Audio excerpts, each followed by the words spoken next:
আমরা দেখেছি আমরা নারীরা যতটা স্বাধীন অন্য কোনো সংগঠনে কিন্তু নারীরা এতটা স্বাধীন না।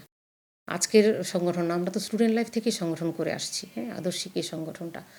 তো আমরা দেখেছি আমরা নারীরা যতটা স্বাধীন অন্য কোনো সংগঠনে কিন্তু নারীরা এতটা স্বাধীন না। আর এই যে হিজাব বা পর্দার মধ্যে মনে করছে যে নারীদের আটকে রাখা, না, নারীরা সমান পারফর্ম করবে, তারা রোল প্লে করবে বলেই পর্দা। ঘরে থাকলে তো পর্দা নেই।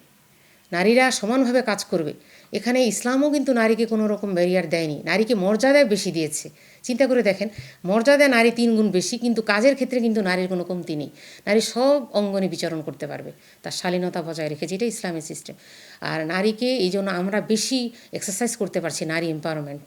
কারণ আমরা নারীদের ক্ষেত্রে এই যে আমাদের পরামর্শগুলো গিয়েছে, দেখেন অন্যান্য সংগঠনে নমিনেশন বাণিজ্য, কত রকম তদবির, কত কিছু থাকে। আমাদের এখানে কিন্তু কোনো কিছুই নেই।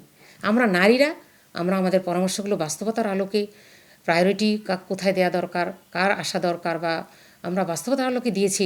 এই যে আমাদের পাওয়ার এক্সারসাইজ করতে পেরেছে, অন্য কোনো সংগঠনে কিন্তু, আপনি নিজে তো জার্নালিস্ট হিসেবে দেখবেন, অন্যান্য সংগঠনে কিন্তু এই স্বাধীনতাটা নেই। সুতরাং আমি মনে করি এটা আমাদের একটা মিসকনসেপশন, মিস ইন্টারপ্রিটেশন। আমাদের নারীরা যথেষ্ট স্বাধীন, এবং নারীদেরকে পলিসি মেকিং, ডিসিশন মেকিং সব ক্ষেত্রে নারীদের অংশগ্রহণ আছে।